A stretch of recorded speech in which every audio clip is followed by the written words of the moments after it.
Hoje à noite quero falar sobre o Evangelho de João, no 8º capítulo. O 8º capítulo do Evangelho de João. E essa passagem das Escrituras, o versículo 32 do capítulo 8 do Evangelho de João. E vocês conhecerão a verdade, e a verdade os libertará. Essas são as palavras de nosso Senhor Jesus Cristo. Ele está tendo um debate com alguns dos líderes religiosos de sua época. E ele disse: vocês conhecerão a verdade. Você precisa saber a verdade se quiser ser livre. Esta noite quero falar sobre verdade e liberdade. Atualmente ouvimos falar muito sobre ambos. Você sabe, há um antigo juramento escocês no qual se baseia o nosso juramento americano, que diz o seguinte: eu me comprometo perante Deus Todo-Poderoso, perante o qual darei uma resposta no dia do julgamento, a dizer a verdade, toda a verdade e nada além da verdade. Jesus disse: vocês conhecerão a verdade e a verdade os libertará. Agora, nessa passagem das Escrituras, Jesus falou sobre duas personalidades. Ele discutiu Deus por um lado, que é a verdade, e Satanás por outro, que é um mentiroso e autor de mentiras. Eis o que Jesus disse. Ele foi bastante duro em algumas coisas que disse. Ele se voltou para esses líderes religiosos e disse: vocês são do seu pai, o diabo, e farão o que o seu pai deseja. Ele foi homicida desde o princípio e não permaneceu na verdade, porque não havia verdade nele. Quando ele profere mentira, fala do que lhe é próprio, pois é mentiroso e pai da mentira. Jesus disse que existe a mentira e a verdade. E em 2 Tessalonicenses, no 2º capítulo, é-nos dito que nos últimos dias desta era haverá um sistema chamado mentira. E uma grande ilusão tomará conta das pessoas daquela geração. Eles acreditarão em uma mentira. E eles rejeitarão a verdade. Muitas pessoas acham que estamos vivendo nessa geração. E o apóstolo Paulo disse no 1º capítulo de Romanos que as pessoas daquela época haviam transformado a verdade de Deus em uma mentira. E em segundo lugar, não apenas trocamos a verdade de Deus por uma mentira, mas Paulo disse em Romanos, no 1º capítulo, no versículo 18, que detém a verdade em injustiça. Em outras palavras, você pode conhecer a verdade e não vivê-la. Isso é manter a verdade de Deus em injustiça. A Bíblia diz que a ira de Deus é contra essas pessoas. E é por isso que Cristo foi tão amargo em sua denúncia contra os hipócritas. Você tem a verdade intelectualmente, mas não a vive. Jesus disse: você me serve com os lábios, mas seu coração está longe de mim. Você pode manter a verdade em injustiça, e isso provoca a ira de Deus. E em terceiro lugar, Paulo disse: julgamento de acordo com a verdade, Romanos 2:2.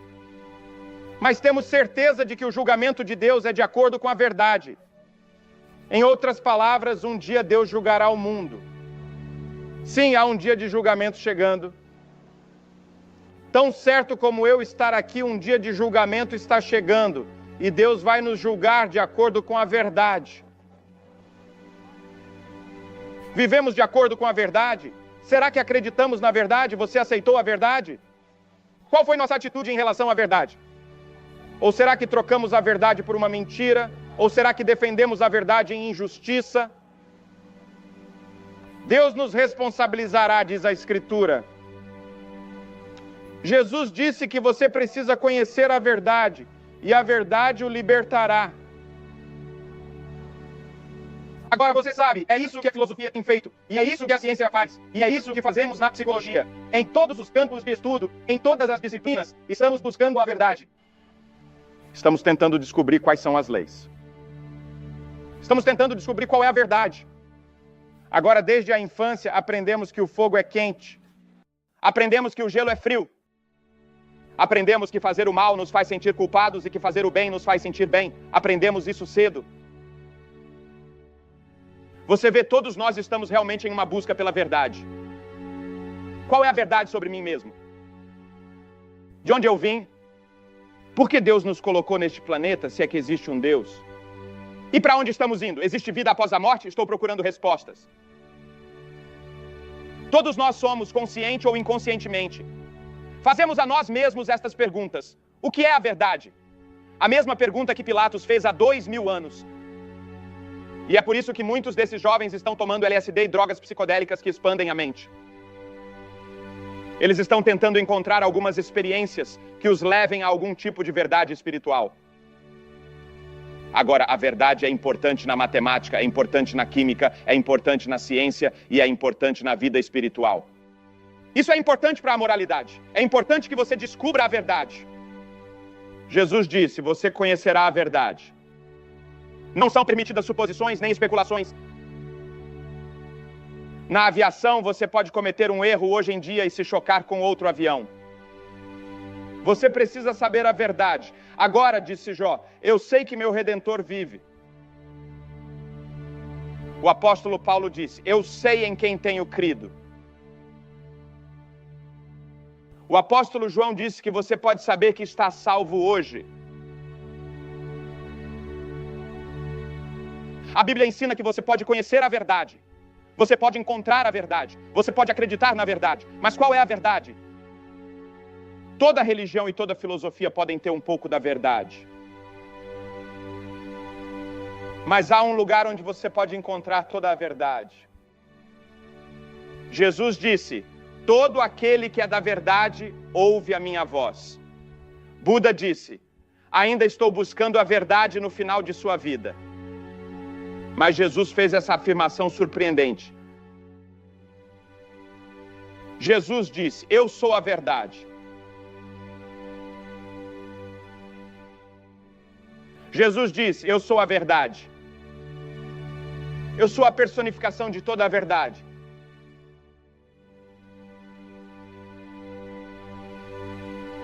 E se você quiser ir para o céu, precisa acreditar nisso. E você precisa aceitar isso pela fé. Bem, você diz que qualquer pessoa que chegue e diga que eu sou a personificação de toda a verdade deve estar mentalmente perturbada. Ele é um egocêntrico. Sim, você pode fazer isso. Você pode defender isso. Talvez Jesus só tenha mentido. Ele sabia que isso não era verdade e simplesmente mentiu. Sim, essa é uma das opções. Mas suponha que ele seja a verdade.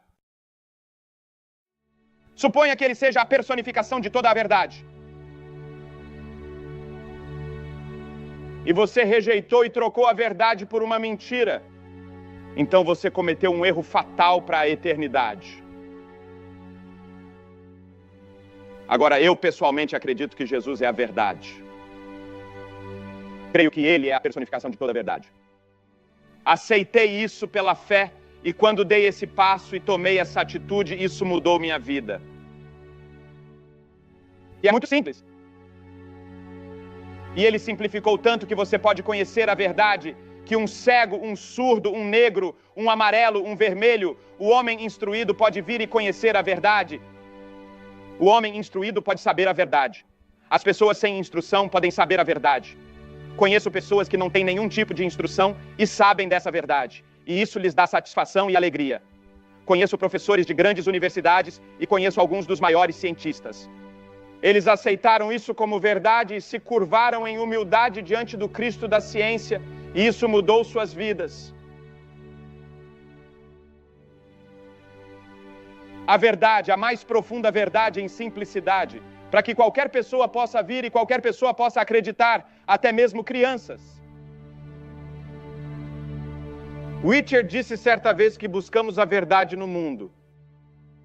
Chamamos o bom, o puro e o belo da pedra esculpida e do pergaminho escrito, de todos os campos arados da alma e dos cansados buscadores do melhor, voltamos carregados da busca e descobrimos que todo o cenário está montado no livro que nossas mães leram.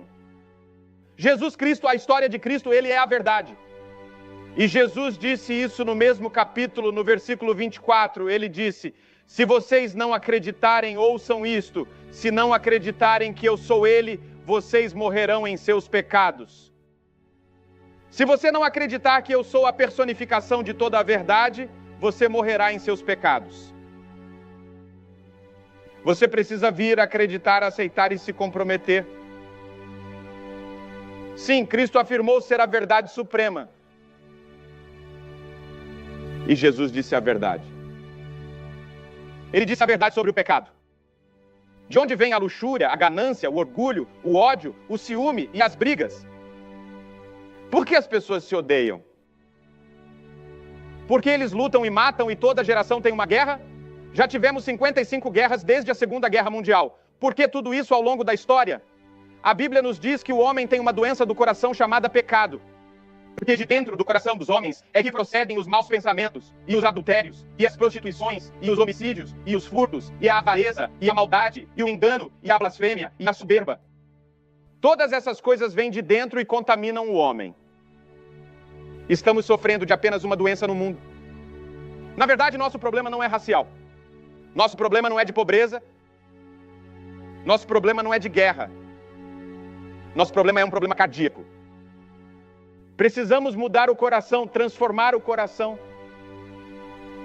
É por isso que Jesus disse que você precisa nascer de novo. Você precisa ter uma nova natureza, um novo coração que será dominado pelo amor. Ah, mas quando saímos e dizemos que devemos amar uns aos outros, logo descobrimos que não temos a capacidade de amar uns aos outros. Onde você vai conseguir isso? Você vê, o Espírito de Deus entra em nosso coração no momento em que recebemos Cristo e Ele começa a produzir em seu coração amor, alegria, paz, paciência e temperança. Todos esses frutos do Espírito são produzidos sobrenaturalmente pelo Espírito Santo quando você recebe Cristo. Ele disse a verdade sobre o que está errado no mundo. E então ele disse a verdade sobre nossa responsabilidade social, nossa responsabilidade para com o próximo. No capítulo 25 de Mateus, no início do versículo 35, você encontrará isso. Pessoas tinham fome. Eles estavam doentes, cansados, com frio e foram visitados na prisão. Eles foram visitados e ajudados. E no julgamento Jesus os elogiou. Eles disseram: mas Senhor, nós não sabíamos que tínhamos visitado você. Nós não sabíamos que tínhamos alimentado você. Não sabíamos que tínhamos feito isso por você. Jesus disse: se você fez isso ao menor deles, fez isso a mim.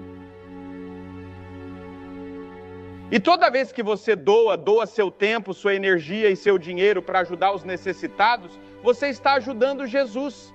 E então ele disse a verdade sobre o julgamento. Ele nos alertou para fugirmos da ira de Deus. De toda palavra ociosa que os homens disserem, hão de dar conta. No dia do julgamento ele disse: há um julgamento chegando. Ele falou a verdade sobre arrependimento. Ele disse: se você não se arrepender, perecerá. Você pergunta: como me arrepender? Você diz: ó Deus, eu pequei. Estou disposto a mudar meu modo de vida. Estou disposto a viver em uma nova dimensão da vida. Estou disposto a segui-lo e a servi-lo, custe o que custar. Isso é arrependimento. E Jesus disse: se você não se arrepender, vai perecer. Ele falou a verdade sobre isso. Ele disse a verdade sobre a conversão. Ele disse: se vocês não se converterem e não se tornarem como criancinhas, não poderão entrar no reino dos céus. Seja convertido. Temos medo dessa palavra na religião. Nós o usamos em tudo mais, mas não nas religiões. Os jovens querem uma experiência. Eles querem algo que tenha significado. Eles têm seus acontecimentos e querem fazer suas coisas, querem tomar suas drogas, querem se divertir. E na igreja sufocamos qualquer tipo de experiência religiosa. Jesus disse que você precisa se converter. Lembro-me do dia em que me converti.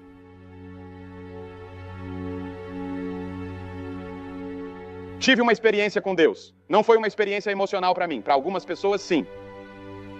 Não há nada de errado com a emoção. Hoje no campus temos certamente um intelectualismo emocional.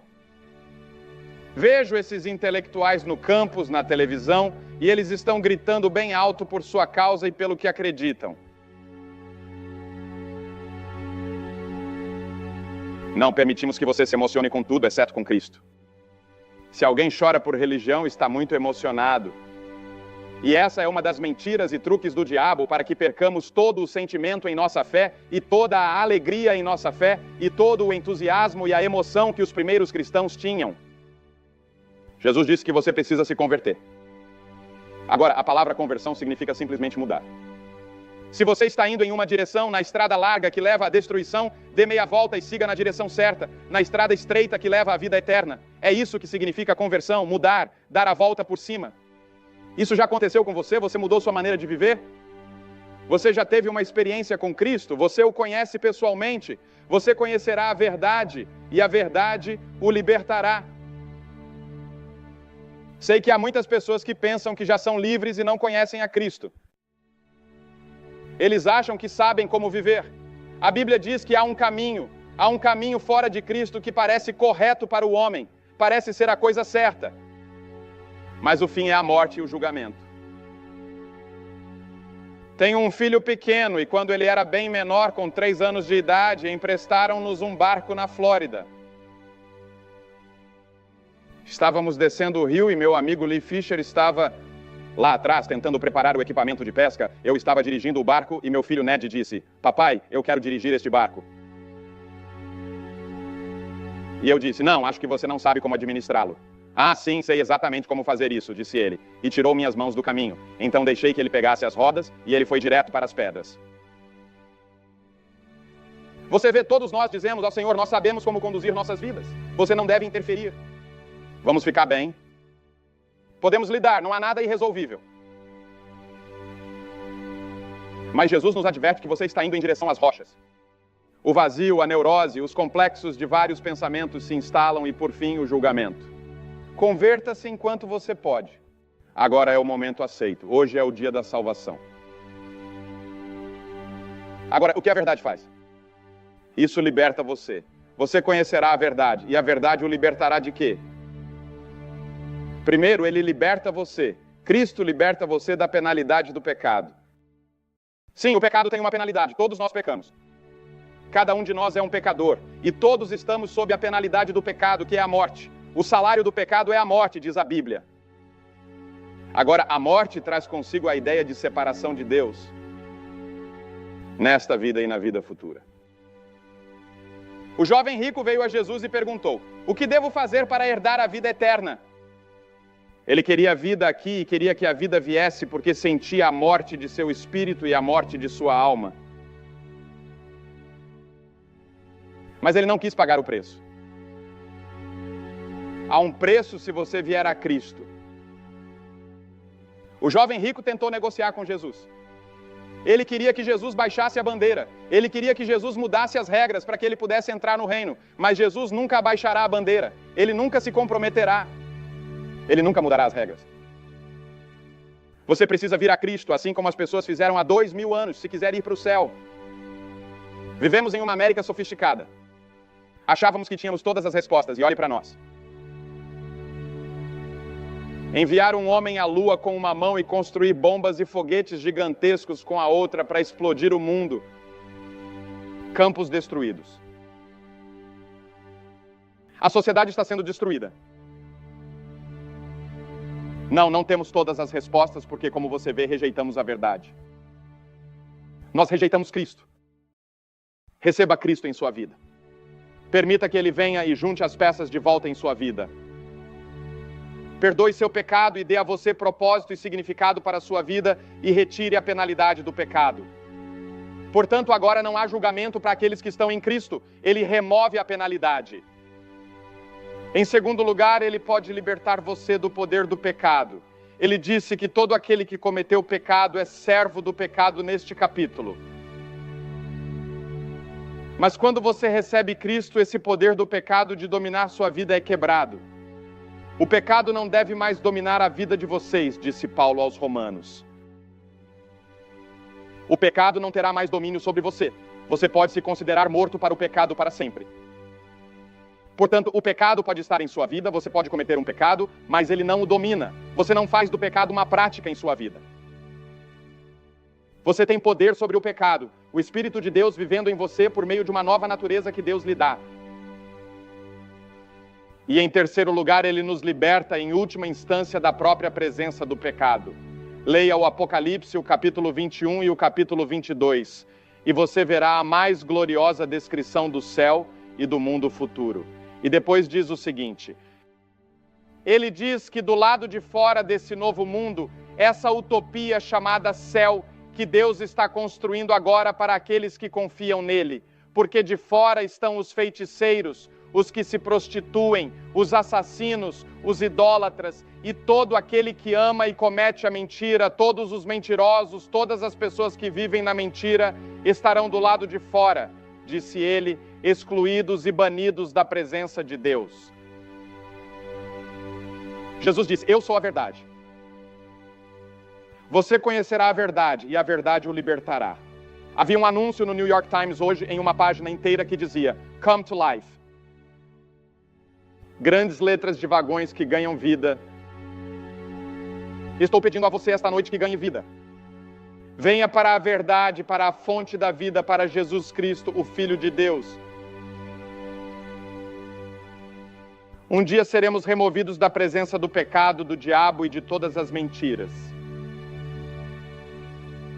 Um dia venceremos. Até lá podemos ter a vida de Deus aqui mesmo nesta terra. Podemos ter um pouco do céu. Podemos ser libertados do cativeiro do pecado, da escravidão e do diabo agora mesmo. Cristo pode libertar você. Estou pedindo a você esta noite que pela fé o receba, que receba a verdade. Observe que eu disse pela fé. Você não pode vir apenas com sua mente, porque sua mente foi afetada pelo pecado. Você tem de vir como uma criancinha, a menos que se torne seu filho e se converta, disse Jesus. Você precisa vir como uma criancinha, por meio da simples fé infantil em receber. E se você quiser, Ele entrará em seu coração, lhe dará uma nova natureza e você poderá sair e viver uma nova vida. Agora, é difícil, duro e difícil seguir a Cristo. Não quero que você tenha nenhuma falsa ilusão. Mas quando você assume esse compromisso, não volta para o mundo, para a sua casa e para o seu bairro, para viver a vida cristã sozinho. Ele vai com você. Vou pedir a você que venha hoje à noite e o receba aberta e publicamente. Cada pessoa que ele chamou no Novo Testamento, ele chamou publicamente. Havia um motivo para isso. Ele disse, se não me reconhecer perante os homens, não o reconhecerei perante meu Pai no céu. Venha publicamente. Vou pedir a vocês de todas as partes deste estádio que se levantem de seus assentos, centenas de vocês, e venham se posicionar em frente a esta plataforma, em silêncio e com reverência, e digam esta noite, quero receber Cristo, eu quero a verdade. Quero que a verdade domine minha vida. Mas levantem-se e venham agora, homens, mulheres, jovens. Deus falou com vocês hoje. Precisam de Cristo. Venham. Vamos esperar.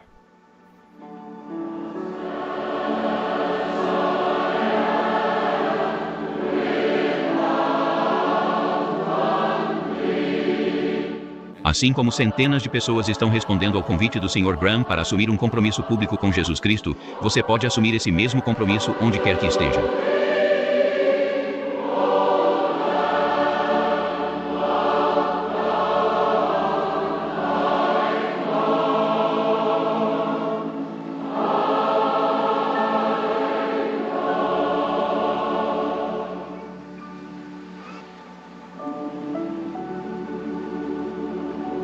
Não sei se você pode ver essa grande cena aqui no Garden, em Nova York ou não, mas centenas de pessoas estão vindo de todas as partes desse grande anfiteatro para receber Cristo como o caminho, a verdade e a vida em seu coração. Você pode assumir esse mesmo compromisso agora mesmo em sua casa, onde está assistindo à televisão. Que Deus ajude você a assumir esse compromisso esta noite.